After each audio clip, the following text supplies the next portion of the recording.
Hi hello నమస్తే. ఈరోజు 10th class democratic politics 2లో సెకండ్ లెసన్ లింగం, మతం మరియు కులం అనే పాఠ్యాంశం మీద క్వశ్చన్స్ ఫ్రేమ్ చేశాను. ఫస్ట్ క్వశ్చన్, ప్రజాస్వామ్య వ్యవస్థలో సామాజిక వైవిధ్యాల రాజకీయ వ్యక్తీకరణ సాధ్యం. ఏ వైవిధ్యాలు? సామాజిక వైవిధ్యాలు. నెక్స్ట్ క్వశ్చన్, లింగ విభజన ప్రతి చోట కనిపించే క్రమానుగత సామాజిక విభజన రూపం. లింగ విభజన సహజమైనది, కానీ సామాజిక అంశాలు మోస పద్ధతులకు సంబంధించింది.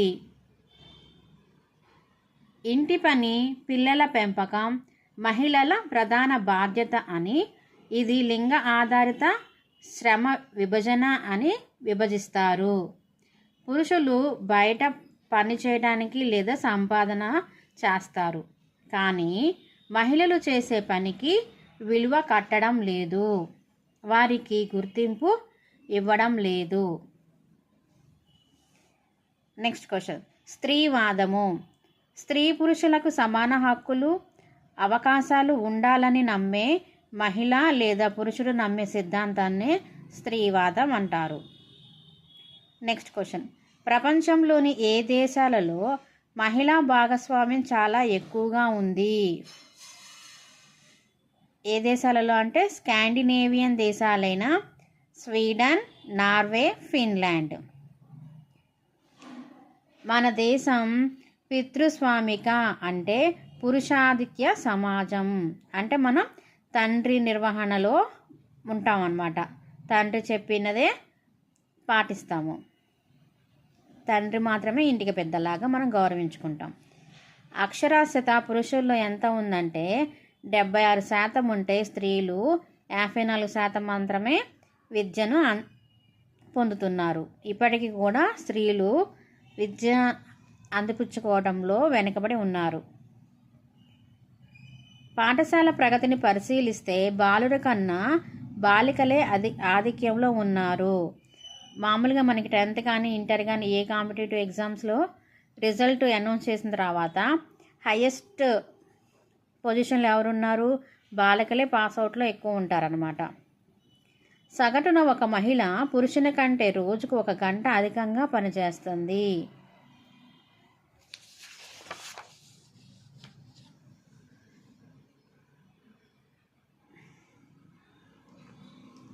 సమాన వేతన చట్టం ఏ సంవత్సరం చేశారంటే 1976. సమాన పనికి సమాన వేతనం ఇవ్వాలి అని చేసిన చట్టం ఏంటిదంటే సమాన వేతన చట్టం. ఏ సంవత్సరం? 1976. బాలికల సంఖ్య క్షీణతకు గల ప్రధాన కారణం ఏంటిది? లింగ నిర్ధారణ జరిగి గర్భస్రావాలు చేయడం ద్వారా బాలికల యొక్క సంఖ్య అనేది తగ్గుతుంది. భారతదేశంలో బాలబాలికల నిష్పత్తి ఎంత ఉంది అని అంటే ప్రతి 1000 మంది పురుషులలో స్త్రీలు 919 మంది మాత్రమే ఉన్నారు. ఇది 2011 జనాభా లెక్కల ప్రకారం అన్నమాట. బాలికల నిష్పత్తి 900 కన్నా తక్కువ ఉన్న రాష్ట్రాలు ఏవి? జమ్మూ కాశ్మీర్, పంజాబ్, హర్యానా.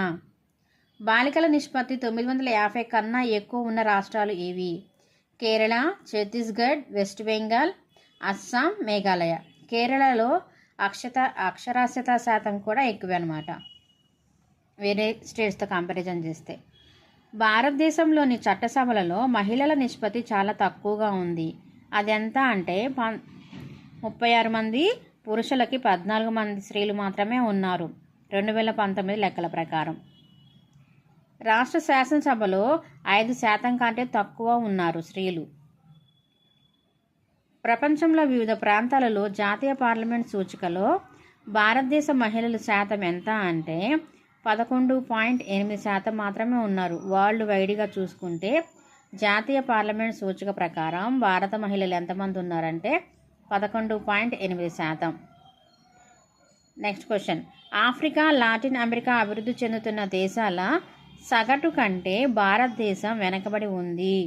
ఏ దేశాలతో పోలిస్తే భారతదేశం వెనకబడి ఉంది? ఆఫ్రికా మరియు లాటిన్ అమెరికా. మహిళల సరైన నిష్పత్తిలో స్థానిక సంస్థలలో కేటాయించారు. మనకి స్థానిక సంస్థల ఎలక్షన్ జరిగేటప్పుడు అట్లాంటి వాటిల్లో మహిళలకు కూడా సమాన అవకాశాలు అనేది ఇవ్వటం జరిగింది, సమాన స్థానాలు.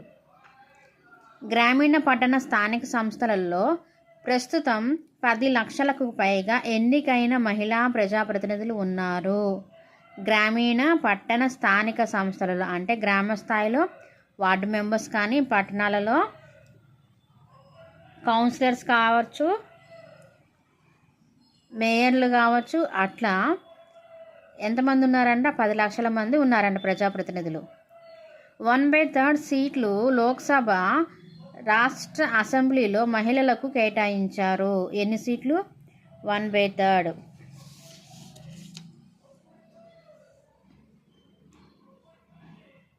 మత ప్రాతిపదికన వివక్షత చూపడాన్ని రాజ్యాంగం నిషేధించింది. మత సమూహంలో సమానత్వాన్ని పెంపొందించడానికి రాజ్యాంగం జోక్యం చేసుకుంటుంది. ఇది అంటరానితనాన్ని నిషేధిస్తుంది.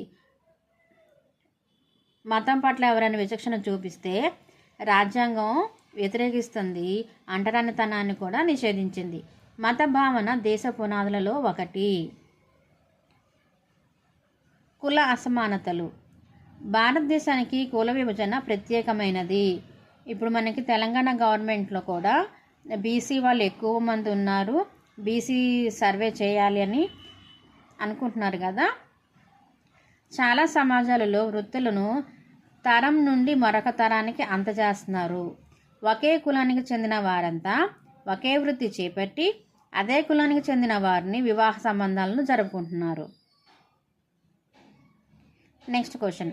అంటరానితనానికి గురైన ప్రముఖులు ఎవరంటే బిఆర్ అంబేద్కర్, జ్యోతిరావు పూలే, గాంధీజీ, పెరియార్ రామస్వామి నాయకర్.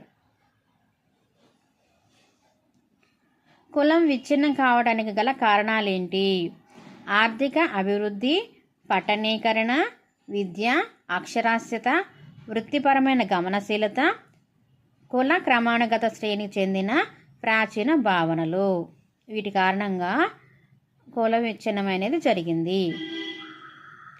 భారతదేశంలో జనగణన అనేది 10 సంవత్సరాలకు ఒకసారి చేస్తారు. 2011 తర్వాత మనకి ఇప్పటి వరకు జనాభా గణన అనేది జరగలేదు కరోనా వల్ల. నాస్తికుడు అంటే ఎవరంటే ఏ మతము లేనివారు. 1961 జనాభా లెక్కల్లో హిందూ, ముస్లిం, జైనులు, క్రైస్తవుల జనాభా సంఖ్య తగ్గింది. సచార్ కమిటీ ఏం చెప్తుందంటే రాబోయే 50 సంవత్సరాలలో ముస్లిం జనాభా పెరగవచ్చని అంచనా వేసింది.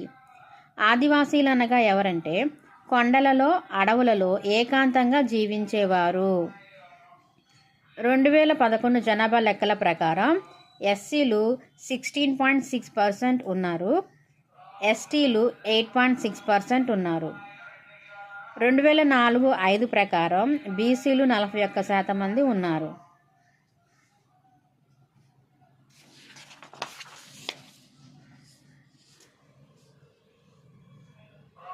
మతతత్వం, మతం మరియు రాజకీయాలు. రాజకీయాల నుండి మతాన్ని వేరు చేయాలని చెప్పింది ఎవరు? గాంధీ.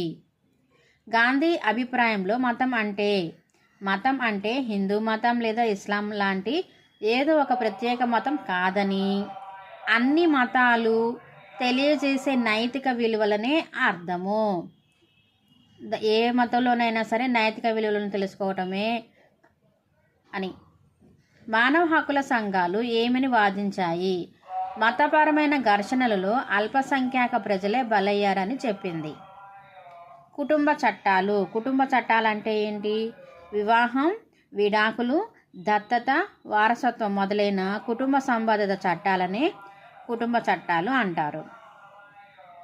మతతత్వం. జాతికి ఆధారం మతం అని భావించినప్పుడే సమస్య తలెత్తుతుంది.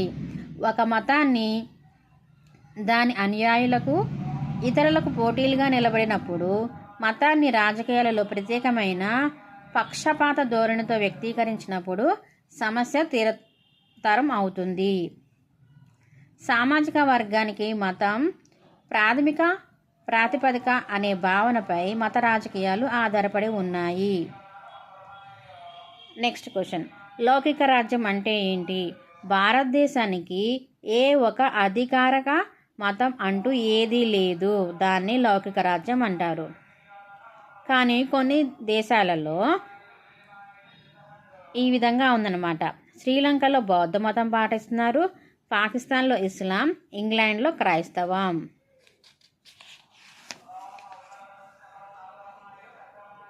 రెండు 2011 జనాభా లెక్కల ప్రకారం భారతదేశంలో వివిధ మత సమూహాల జనాభా. మనకి జనాభా లెక్కలు చేసేటప్పుడే మీరు ఏ మతస్థులు, ఏ కులస్థులు అని దాంట్లో ఉంటుందన్నమాట. హిందువులు ఎంతమంది ఉన్నారు? 79.8% మంది ఉన్నారు. ముస్లింలు 14.2% ఉన్నారు. క్రిస్టియన్లు 2.3% ఉన్నారు. సిక్కులు 1.7% ఉన్నారు. ఇతరులు 2% ఉన్నారు. అయితే మరి ఇతరులలో బౌద్ధులు 0.7%, జైనులు 0.4%, మత విశ్వాసులు 0.7%, ఏ మతానికి చెందినవారు 0.2%. పట్టణీకరణ అంటే గ్రామీణ ప్రాంతాల నుండి పట్టణ ప్రాంతాలకు భారత జనాభా తరలి వెళ్ళడాన్ని పట్టణీకరణ అంటారు. వృత్తి గమనశీలత, వారి పూర్వీకుల నుండి ఆచరించిన వృత్తి కాక ఒక నూతన వృత్తిని కొత్త తరం ఆచరించడం. కుల క్రమానుగత, పై స్థాయి నుండి క్రింది స్థాయి వరకు ఒక క్రమ పద్ధతిలో అమర్చబడి ఉంటాయి. రాజకీయాలలో కులం, మతతత్వం విషయంలో జరిగినట్లు సామాజిక సమీకరణకు కులమే ఏకైక ఆధారము. రాజకీయాలలో కులం వివిధ రూపాలను సంతరించుకుంటుంది. ఓటర్లు కుల కూర్పును దృష్టిలో ఉంచుకొని ఎన్నికలలో గెలవడానికి అవసరమైన మద్దతు సంపాదించుకోవడం కోసం వివిధ కులాల నుండి అభ్యర్థులను ఎంపిక చేస్తారు. దీనిలో బీసీ, ఎస్సీ, ఎస్టీలకు తగిన స్థానాలను కేటాయిస్తారు. సార్వత్రిక వయోజన ఓటు హక్కు, ఒక వ్యక్తి ఒక ఓటు హక్కు కలిగి ఉంటాడు అనే ఒక సిద్ధాంతాన్ని సార్వత్రిక వయోజన ఓటు హక్కు అంటారు. 18 years నిండి ఉండాలి ఏ వ్యక్తి అయినా సరే. దారిద్ర్య రేఖకు దిగువన ఉన్న జనాభా అంటే ఏంటి? గ్రామీణ ప్రాంతాల్లో ఒక వ్యక్తి 327 రూపాయలు లేదా అంతకంటే తక్కువ, పట్టణ ప్రాంతాలలో ఒక వ్యక్తి 454 కంటే తక్కువగా నెలలో ఖర్చు చేసే రూపాయలలో తెలిపేదే దారిద్ర్య రేఖకు దిగువన ఉన్న జనాభా అని అర్థం. దీన్ని ఎవరు చేస్తారంటే NSSO వాళ్ళు. NSSO అంటే నేషనల్ శాంపుల్ సర్వే ఆర్గనైజేషన్. దేశంలోని ఏ పార్లమెంటరీ నియోజకవర్గంలో కూడా ఒక కులానికి స్పష్టమైన మెజారిటీ లేదు. ఓటు బ్యాంక్ అంటే ఆ కులానికి చెందిన ఓటర్లలో ఎక్కువ మంది ఆ పార్టీకే ఓటు వేస్తారని అర్థం. కులం ప్రాతిపదిక పైన ఆధారపడిన రాజకీయాలు ప్రజాస్వామ్యానికి మంచివి కావు. పేదరికం, అభివృద్ధి మరియు అవినీతి వంటివి ప్రధాన అంశాలపై దృష్టి ఉంచాలి.